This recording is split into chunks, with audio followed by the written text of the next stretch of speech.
SSC exam 2023 में आप लोगों का फिर से स्वागत करते हैं।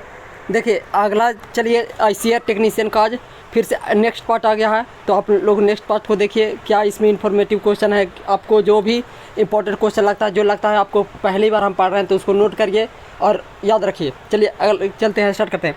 पहला क्वेश्चन क्या कर रहा है, मार्च 2023 में अंतरिक्ष अनुसंधान संगठन इसरो ने अपनी सबसे भारी रॉकेट LVM-3 द्वारा यूके से OneWeb ग्रुप से कितना ग्रहों को सफलतापूर्वक लॉन्च किया है? तो 36 ग्रह को लॉन्च किया गया। तो इसरो के अभी अध्यक्ष कौन है? तो एस सोमनाथ, याद रखिएगा। इसकी स्थापना 15 अगस्त 1969 ईस्वी में हुआ था। अगला क्वेश्चन क्या कर रहा है, जनगणना से क्वेश्चन जब तक 2021 में, जनगणना 2024 में जो होगा अगला, जब तक हो नहीं जाता है, जब तक 2011 वाला ही आपको इंपॉर्टेंट रहेगा। तो देखिए 2011 के जनगणना के अनुसार भारत में कुल कितनी अनुसूचित जनजातियां हैं? तो 8.6%।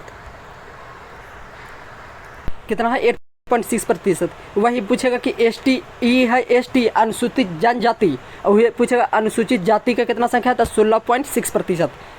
उस मेंटेन शिफ्ट को मेंटेन करने के लिए उस पहले वाला शिफ्ट में क्या पूछा था कि इसका जनसंख्या कितना है? तो 10.4 करोड़। और वही अगर पूछेगा कि SC का जनसंख्या कितना है? तो 20.86 करोड़। 20 करोड़ के लगभग में है, याद रखें। 20 करोड़ से ज़्यादा जो ऑप्शन रहेगा यही मारेगा। 21 करोड़ से कम और 20 करोड़ से ज़्यादा। चलिए अगला क्वेश्चन क्या है कि केंद्रीय भाषा संस्थान का मुख्यालय कहाँ स्थित है? तो एक में पूछा था, हमारे ही शिफ्ट में पूछा था कि कहाँ है, तो उसमें दे दिया था कर्नाटका, लेकिन इसमें क्या पूछा है, उसमें बहुत सारे लड़का का गलती हो गया था, मेरा खुद गलती हुआ। उसमें मैसूर हमको याद था कि मैसूर, लेकिन कर्नाटका ऑप्शन में आया था, क्लिक नहीं किया कि मैसूर उसी का ऑप्शन है। तो याद रखिएगा कि केंद्रीय भाषा संस्थान का मुख्यालय कहाँ है? तो मैसूर में। अगला क्वेश्चन है, स्कूलीय दिवस शैक्षणिक वर्ष के संबंध में 2023 में राष्ट्रीय पाठ्यक्रम रूपरेखा के लिए नई दिशा निर्देश जारी किया गया है। कक्षा 9 के आगे के कक्षा का पीरियड, मतलब कि 1 घंटी जो लगता है, आप लोग जैसे देखते हैं कि आप लोग का स्कूल 9 बजे से लेकर 10 बजे से 4 बजे तक या रहता है, या 9 बजे से 3 बजे तक रहता है। तो 1 घंटी जो 1 क्लास का पीरियड कितना होना चाहिए? तो होना चाहिए 50 मिनट का। कितना से कितना तक? 9 से जो आगे वाला कक्षा, जैसे 9, 10, 11, 12, तो उसका कितना होना चाहिए? कम से कम मिनिमम 50 मिनट का होना चाहिए, और होना भी चाहिए, क्योंकि 10 मिनट तो आते बोलते हल्ला शांत रहो बच्चा, हल्ला शांत रहो, उसके चक्कर में चल जाता है। अगला क्वेश्चन क्या है कि निम्नलिखित में से कौन सा बैंक भारतीय केंद्रीय बैंक की श्रेणी में आता है? तो reserve bank of India. Reserve bank of India RBI की स्थापना की बात किया जाए तो इस एक्ट 1934 का है। यंग हिल्टन कमीशन के अनुसार यह इसकी स्थापना किया गया था। सबसे पहले इसका मुख्यालय कोलकाता में था, लेकिन 1937 में इसका मुख्यालय फिर मुंबई कर दिया गया। अगला क्वेश्चन क्या है, आंध्र प्रदेश का आधिकारिक भाषा क्या है? तो तेलुगु भाषा है। कन्नड़ कर्नाटका का, तमिलनाडु का है, और मलयालम केरला का है, याद रखिएगा। सबसे पहली अगर सांस्कृतिक भाषा की बात किया जाए तो तमिल सांस्कृतिक भाषा 2004 में हुआ था, और सबसे लेटेस्ट बात किया जाए तो उड़ीसी है। अगला क्वेश्चन क्या कर रहा है, 1290 ईस्वी में खिलजी वंश का संस्थापना किसने किया था? संस्थापक कौन है? तो देखिए खिलजी वंश में प्रमुख रूप से 6 शासक रहे। गुलाब खिले तो सुगंध लो, तो गुलाम वंश, खा से खिलजी वंश, खिले तो तू से तुगलक वंश, सुसा से सैयद वंश, और ता से ला से लोधी वंश। 1, 2, 3, 4, 5 वंश रहे हैं। प्रमुख रूप से कितने वंश रहे हैं? 5 वंश।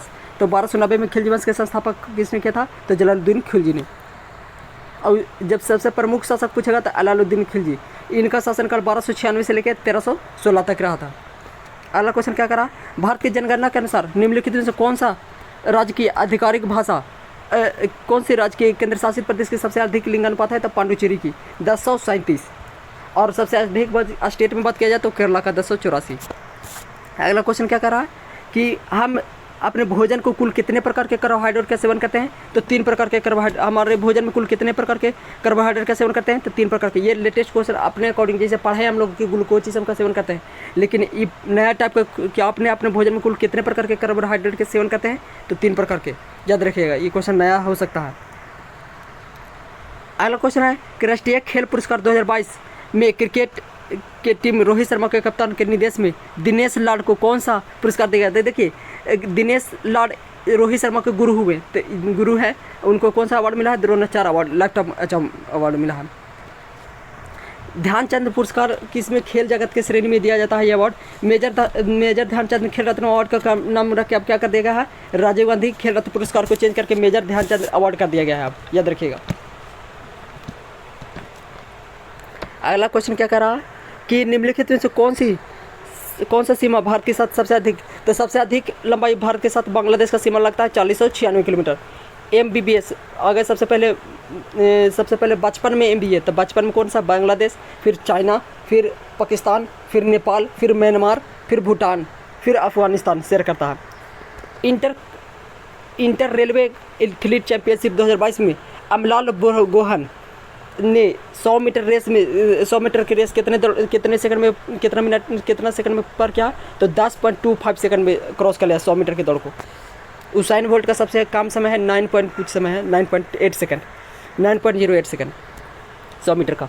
भारतीय में प्राथमिक घाटा का गणना कैसे की जाता है, देखिए प्राथमिक घाटा का गणना के लिए फॉर्मूला होता है राजकोषीय घाटा माइनस ब्याज भुगतान, उसी का है राजकोषीय घाटा। ये हर समय सब पूछा जाता है कि प्राथमिक घाटा क्या किसे कहते हैं, तो राजकोषीय घाटा माइनस ब्याज भुगतान। अगला क्वेश्चन है कि कौन सा क्या निम्नलिखित में से क्या जंतु कोशिका में उपस्थित नहीं रहते हैं, तो कोशिका भित्ति जहाँ रहेगा तब नहीं रहेगा, कोशिका भित्ति नहीं रहता, तरकाय मैंने कि क्या कह सकते हैं, लावा प्लास्टिड नहीं रहता मनुष्य के शरीर में। सेंट्रोसोम मनुष्य में रहता है लेकिन प्लांट में बहुत कम मात्रा में रहता है, तरकाय जिसको कहते हैं। चोल वंश के शासनकाल में कौन से विद्यालयों के अनुरक्षण के लिए भूमि दी जाती थी, तो वो थे सालभोग। ब्रह्मदेव के लिए जो ब्राह्मणों को दिया जाने वाला भूमि को क्या कहते हैं, ब्रह्मदेव कहा जाता है। लोहड़ी कहाँ का प्रमुख उत्सव है, तो पंजाब का। लोहड़ी कहाँ का, तो पंजाब का। उड़ीसा के बाद किया जाता है नुआखाई।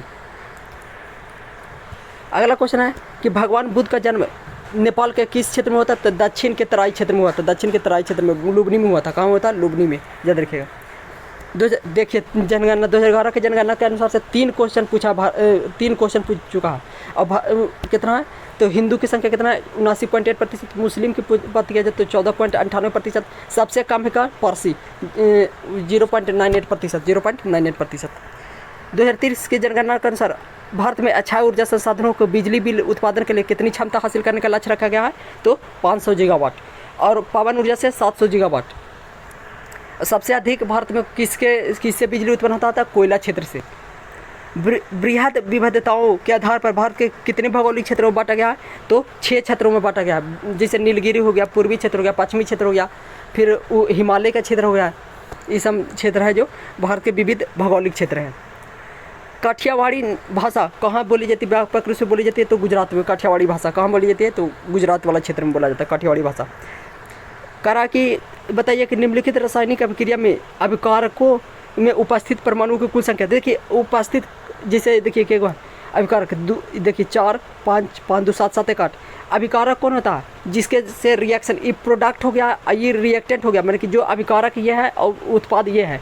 तो उत्पाद में परमाणुओं की संख्या, परमाणु संख्या मतलब कि जिंक कितना है, जिंक की संख्या कितना है, ऑक्सीजन की संख्या कितना है, ऑक्सीजन की संख्या कितना है, 4 है, हाइड्रोजन की संख्या 2 है, तो 4 2 6, एक सल्फर हो गया 7, एक जिंक हो गया 8। और वही कहता है कि प्रोडक्ट उत्पाद का परमाणु की संख्या कितनी है, तो 2 4 6 6 7 7 तक 8, दोनों में बराबर है, मतलब संतुलित है। अगर बराबर नहीं रहेगा तो संतुलित रहेगा नहीं ना, तो संतुलित रिएक्शन है। 1856 में भारत में उच्च जातियों के पहला कानूनी हिंदू विधवा विवाह किस देखरेख में संपन्न हुआ था, तो पंडित ईश्वरचंद्र विद्यासागर के समकक्ष में ये संपन्न हुआ था। अगला क्वेश्चन है 6 दिवसीय वार्षिक उत्सव पतरोपा यात्रा कहाँ का उत्सव है। यात्रा महोत्सव उड़ीसा में मनाया जाता है, लेकिन पतरोपा यात्रा कहाँ मनाया जाता है, तो गोवा में, याद रखिएगा। इसलिए देखिए ऑप्शन में उड़ीसा भी है। सागा दावा उत्सव कहाँ मनाया जाता है, सिक्किम में। सत्रिया उत्सव बिहू उत्सव कहाँ मनाया जाता है, तो असम में। राष्ट्रीय विज्ञान संग्रहालय परिषद के द्वारा राजस्थान के किस शहर में विज्ञान क्षेत्र के केंद्र और कृत्रिम नक्षोभ मंडल का स्थापना किया गया है, तो कोटा में। तो आपको इन्फॉर्मेशन कैसा लगा, अगर अच्छा लगा तो लाइक कीजिए, चैनल को सब्सक्राइब कीजिए, ज़्यादा से ज़्यादा शेयर कीजिए जिससे सब्सक्राइबर की संख्या बढ़ सके। धन्यवाद।